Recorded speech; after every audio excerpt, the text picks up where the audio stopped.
শুভ সকাল প্রিয় শিক্ষার্থীবৃন্দ, আশা করি তোমরা সকলেই ভালো আছো। তোমাদের সকলের সুস্বাস্থ্য কামনা করছি।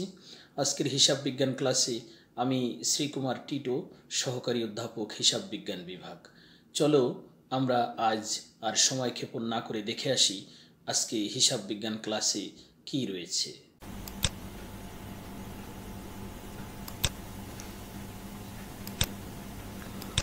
প্রিয় শিক্ষার্থীবৃন্দ, সকলকে হিসাব বিজ্ঞান ক্লাসে স্বাগত জানাচ্ছি। সকলে আশা করি ভালো আছো এবং সুস্থ আছো। হঠাৎ করেই দেখা যাচ্ছে করোনা খুব রুদ্র মূর্তি ধারণ করতে যাচ্ছে শীতের প্রারম্ভে। তাই সকলের সুস্বাস্থ্যের দিকে খেয়াল রাখতে হবে, স্বাস্থ্যবিধি মেনে সবসময় চলতে হবে। বাইরে গেলে হ্যান্ড স্যানিটাইজার অবশ্যই ব্যবহার করবে, মাস্ক ব্যবহার করবে, সামাজিক দূরত্ব বজায় চলবে, প্রয়োজনের ব্যতি রেখে বাইরে একেবারেই যাবে না। আমি শ্রীকুমার টিটো, সহকারী অধ্যাপক হিসাব বিজ্ঞান বিভাগ, মাইলস্টোন কলেজ। শিক্ষার্থীবৃন্দ, আমরা আজ অষ্টম অধ্যায়ে নগদান বহির দ্বিতীয় ক্লাসে আসি। গতদিন আমরা 3 ঘোড়া নগদান বই পর্যন্ত আলোচনা করেছিলাম। বাকি অংশ নিয়ে আজকে আমরা আলোচনা করব। চলো দেখে আসি আজ দ্বিতীয় ক্লাসে কি রয়েছে আমাদের সামনে। অষ্টম অধ্যায়ের নগদান বহি, পাঠ শিরোনাম নগদ প্রাপ্তি জাবেদা ও নগদ প্রদান জাবেদার ছক, বিপরীত দাখিলা বা কন্ট্রা দাখিলা এবং বাট্টা কাকে বলে। তো প্রথমেই আমরা নগদ প্রাপ্তি জাবেদা বলতে কি বুঝি। নগদ প্রাপ্তি জাবেদা হলো নগদ এবং চেক প্রাপ্তি যে নগদান বহিতে লিপিবদ্ধ করা হয়। ভালো করে খেয়াল করবে, নগদ এবং চেক প্রাপ্তি, এখানে অন্য কোনো বিষয়টা অন্তর্ভুক্ত করা হবে না। অপরদিকে নগদ প্রদান জাবেদা, অর্থাৎ নগদে কাউকে প্রদান করা হলে বা চেক মারফত যদি প্রদান করা হয়, সেটি যে জাবেদায় লিপিবদ্ধ করা হয় তাকে আমরা নগদ প্রদান জাবেদা বলে থাকি। নগদ প্রাপ্তি জাবেদার নমুনা ছকটি আমরা প্রথমে দেখে নিই। প্রথমেই ড্যাশ এর নগদ প্রাপ্তি জাবেদা, অর্থাৎ এখানে যে ব্যক্তির হিসাব বহি তার নাম হবে। যেমন হতে পারে রহিমের নগদ প্রাপ্তি জাবেদা, করিম অ্যান্ড সন্সের নগদ প্রাপ্তি জাবেদা, লিভার ব্রাদার্সের নগদ প্রাপ্তি জাবেদা ইত্যাদি।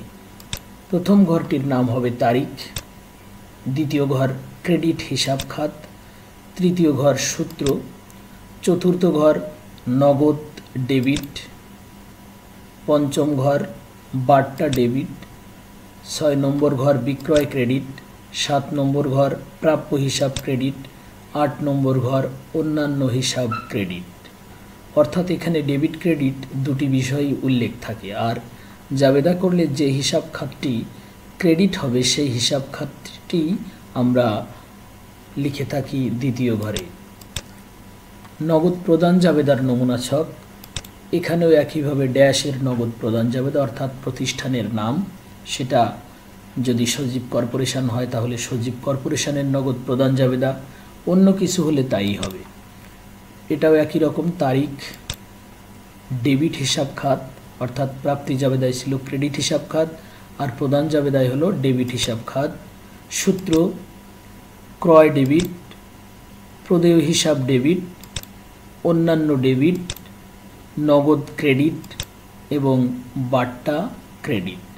এটাই হলো নগদ প্রদান জাবেদার ছক। শিক্ষার্থীবৃন্দ, বিপরীত দাখিলা বা কন্ট্রা দাখিলা কাকে বলে। বিপরীত মানেই একটি আরেকটির বিপরীত প্রান্তে অবস্থান করে। যদি একটি ডানে থাকে তাহলে আরেকটি বামে। একজন ব্যবসায়ীর লেনদেন আদান প্রদান, লেনদেন নিষ্পত্তির জন্য দুইটি মাধ্যম ব্যবহার করে, একটি ব্যাংক আর একটি নগদ।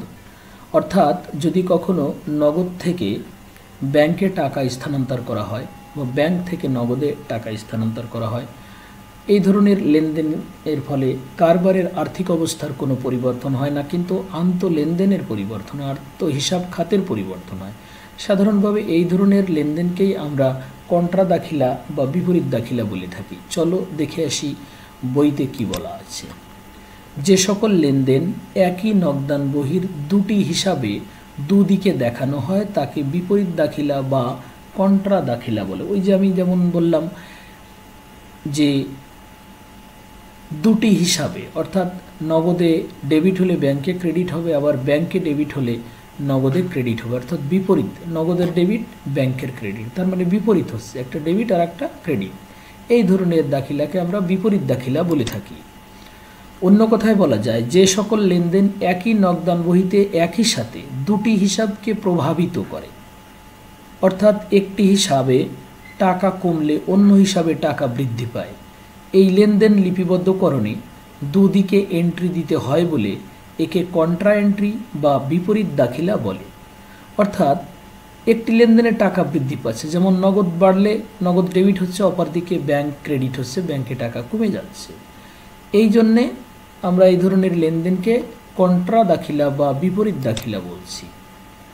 উদাহরণ এর সাহায্যে বলা যায় যে ব্যাংকে ৫,০০০ টাকা জমা দেওয়া হলো, এই ক্ষেত্রে ব্যাংকে জমা টাকার পরিমাণ বেড়ে যায় বলে নগদান বহির ডেবিট দিকে নগদান হিসাব নামে ব্যাংকের ঘরে দেখাতে হয়, অর্থাৎ টাকার পরিমাণটা বসে ব্যাংকের ঘরে, কিন্তু বিবরণী লিখতে হয় নগদান হিসাব।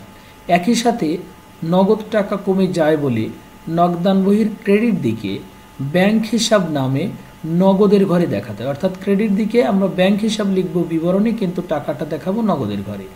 এইরূপ এন্ট্রি লেখার সময় বিবরণের ঘরে অপর হিসাবের পার্শ্বে ক বা সি লিখতে হয়।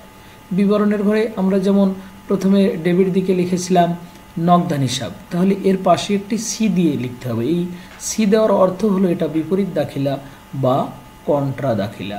আশা করি সবাই বুঝতে পেরেছো। আর একটু সহজ করে বলা যায় যে লেনদেনের জাবেদা হবে নগদান হিসাব ডেবিট, ব্যাংক হিসাব ক্রেডিট, অথবা ব্যাংক হিসাব ডেবিট, নগদান হিসাব ক্রেডিট, এই লেনদেনকে আমরা কন্ট্রা দাখিলা বা বিপরীত দাখিলা বলে থাকি। শিক্ষার্থীবৃন্দ, বাট্টা কাকে বলে? বাট্টা কত প্রকার ও কি কি? ইংরেজি ডিসকাউন্ট শব্দের বাংলা আবিধানিক রূপ বাট্টা। বাট্টাকে আমরা ছাড়ও বলতে পারি। বাট্টা মানে ছাড় দেওয়া। কে কাকে ছাড় দিচ্ছে এবং সেটি কতভাবে, কি কি হতে পারে, চলো দেখে আসি। সাধারণত ব্যবসায়ের প্রচলিত নিয়ম অনুসারে পণ্য ক্রয় বা বিক্রয় করার সময় বিক্রেতা ক্রেতাকে যে ছাড় দেয়, অর্থাৎ যিনি পণ্য বিক্রি করছেন তিনি ক্রেতাকে পণ্য ক্রয়ের সময় যে পরিমাণ টাকা কম নেন বাধ্যতামূলকভাবে, এমন নয় যে একজনের কাছ থেকে, সকলের কাছ থেকেই একইভাবে। অথবা দেনা পাওনা নিষ্পত্তির সময় পাওনাদার দেনাদারকে যে ছাড় দেয় তাকে বাট্টা বলে। অর্থাৎ এখানে দুইটি কথা বলা হচ্ছে, একটি হলো পণ্য বিক্রয়ের সময় বিক্রেতা, আর একটি হলো দেনা পাওনা নিষ্পত্তির সময় পাওনাদার দেনাদারকে যে ছাড় দিচ্ছে তাকে আমরা বাট্টা বলছি। যেমন আমরা এই বাট্টাকে যদি এইভাবে বলি যে, যেমন আমরা দেখি যে বিভিন্ন অকেশানে, ঈদের সময়, পূজার সময় দেখা যায় বড় বড় বিপণী বিতানগুলোতে লেখা থাকে বিশাল মূল্য ছাড় বা বিরাট মূল্য হ্রাস। এই যে মূল্য হ্রাস পণ্যের উপর, এটা কিন্তু বাট্টা। আবার এই বাট্টাকে আমরা এই ধরন অনুযায়ী কয় ভাগে ভাগ করেছি, একটা হলো কারবারি বাট্টা, একটা হলো নগদ বাট্টা, আর একটি হলো পরিমাণ বাট্টা। সাধারণত এই পরিমাণ বাট্টাটি হিসাবের বইতে খুব লেখা হয় না, আর আমরা এটার পরিমাণ অনেক দেখে থাকলেও বাস্তবে এটার মূল্যের কোনো উল্লেখ থাকে না বলে একেবারেই লেখা হয় না। তো প্রথমেই আমরা দেখে আসি কারবারি বাট্টা কাকে বলে। কারবারি বাট্টা সাধারণত পণ্য বিক্রয়ের সময় বিক্রেতা ক্রেতাকে ক্রয় মূল্যের উপর বা উৎপাদিত মূল্যের উপর যে ছাড় দেয় তাকে কারবারি বাট্টা বলে। কথাটি আসলে সংজ্ঞার মধ্যেই পরিষ্কার হয়ে গেছে। পণ্য বিক্রয়ের সময় বিক্রেতা ক্রেতাকে, মানে কোনো পণ্য যখন বিক্রয় হচ্ছে সেটার বহিমূল্য বা পুস্তক মূল্য যা আছে সেই পুস্তক মূল্যের উপর যতটুকু ডিসকাউন্ট করা হয় বা যতটুকু কম নেওয়া হয় বাধ্যতামূলকভাবে, এটা একার কাছ থেকে না, ওই পণ্যের উপর সকলের কাছ থেকে একইভাবে মূল্য কম নেওয়া হবে, তাকে যতটুকু সাবসিডিতে দেওয়া হবে বা তাকে যতটুকু সুবিধা দেওয়া হবে, ওই পরিমাণ অর্থমূল্যকেই আমরা কারবারি বাট্টা বলছি। পক্ষান্তরে নগদ বাট্টা পাওনাদার তার নিকট মোট পাওনার পরিমাণ হতে তার পাওনা টাকা দ্রুত আদায় করার জন্য মোট পাওনার পরিমাণ হতে দেনাদারকে কিছু পরিমাণ ছাড় দিয়ে থাকে। এই ছাড়কে নগদ বাট্টা বলে। নগদ বাট্টা দুই প্রকার, প্রদত্ত বাট্টা এবং প্রাপ্ত বাট্টা। শিক্ষার্থীবৃন্দ, অনেক সময় দেখা যায় বৃহদায়তন কারবার জগতে বাকিতে পণ্য ক্রয় বিক্রয় হয় বেশি। সেই সময় টাকা আদায়টা দেনাদারের কাছ থেকে বেশি কষ্টসাধ্য হয়ে যায় অনেক ক্ষেত্রেই। তখন পাওনাদার তার পাওনা টাকা পরিশোধের সময় বা দ্রুত টাকাটি যাতে আদায় হয়, তখন দেনাদারকে অনেক সময় টাকা তার পাওনা টাকার উপর একটা পার্সেন্টেজ কম নেওয়ার জন্যে বা কম দেওয়ার জন্যে বলে থাকে। তাই দেনাদারকে যতটুকু পরিমাণ টাকা কম নেয় দেনাদারের কাছ থেকে পাওনাদার, এই পরিমাণটুকুই আমরা নগদ বাট্টা বলে থাকি। তুমি ধরে নাও যার কারোর কাছে তুমি 10,000 টাকা পাবে, কিন্তু মনে হচ্ছে টাকাটি সে দিচ্ছে না, যদি তাকে 2% ছাড় দেওয়া হয় তাহলে হয়তো সে টাকাটা দিতেও পারে। তাই তাকে এই প্রলোভনটুকু দেওয়া হয় যে ঠিক আছে, তুমি আমাকে নির্দিষ্ট সময়ের মধ্যে টাকাটি দিয়ে দাও, আমি তোমাকে 2% বা 5% কম নিচ্ছি। এই যে 2% বা 5% টাকা আদায়ের সময় কম নেওয়া হচ্ছে, এটাই কিন্তু নগদ বাট্টা। আর কারবারি বাট্টাটা কিন্তু ছিল ক্রয় মূল্যের উপর, বিক্রেতা ক্রেতাকে ছাড় দিচ্ছে, অর্থাৎ ক্রয় বিক্রয়ের সময়ের যে বাট্টা সেটা হচ্ছে কারবারি বাট্টা, আর দেনা পাওনা পরিশোধের বা আদায়ের সময়ের যে বাট্টা সেটাকে কিন্তু বলা হচ্ছে নগদ বাট্টা। পার্থক্যটা কিন্তু এখানেই, একটা হচ্ছে ক্রয় বা বিক্রয়ের সময়, আর একটি হচ্ছে দেনা পাওনা আদায়ের সময়ের বাট্টা। পরিমাণ বাট্টা, ক্রয় মূল্য হতে কারবারি বাট্টা বাদ দেওয়ার পর ক্রয়ের পরিমাণ নির্দিষ্ট পরিমাণ অপেক্ষা বেশি হলে মূল্যের যে অতিরিক্ত ছাড় দেওয়া হয় তাকে পরিমাণ বাট্টা বলে। এই বাট্টা হিসাব বহিতে লেখা হয় না।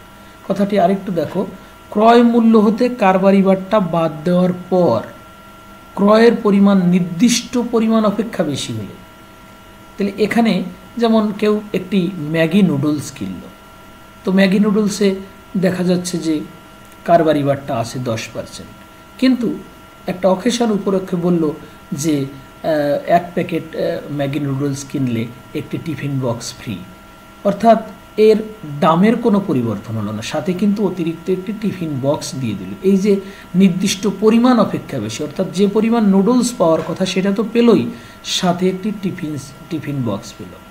তাহলে মূল্যের যে অতিরিক্ত ছাড়, অর্থাৎ এই যে নির্দিষ্ট পরিমাণ অপেক্ষা বেশি, ওই টিফিন বক্সটির তো একটি মূল্য আছে, তাহলে এই টিফিন বক্সের মূল্যটুকু কিন্তু কোনো রকম দাম ছাড়াই পাচ্ছে ক্রেতা। এটাই হলো পরিমাণ বাট্টা, যে কতটুকু পরিমাণ বেশি। কিন্তু এটি বহুল প্রচলিত হলেও যেহেতু এই পণ্যগুলোর কোনো মূল্য থাকে না, তাই এটাকে আমরা হিসাব বহিতে লিখে থাকি না। কিন্তু পরিমাণ বাট্টা আধুনিক জগতে খুব প্রচলিত একটি ব্যবস্থা এবং ক্রেতাকে আকৃষ্ট করার একটি ব্যবস্থা। অর্থাৎ এই 3 ধরনের বাট্টা আমরা দেখতে পাই। তবে প্রশ্ন যদি বলে বাট্টা কত প্রকার, তখন কিন্তু আমরা বইতে আমাদের আছে কারবারি বাট্টা এবং নগদ বাট্টা 2 প্রকার। এই 2 প্রকারই আমরা অবজেক্টিভে লিখব। শিক্ষার্থীবৃন্দ, আশা করি সবাই বুঝতে পেরেছো। তোমাদের সকলকে নিরন্তর শুভেচ্ছা।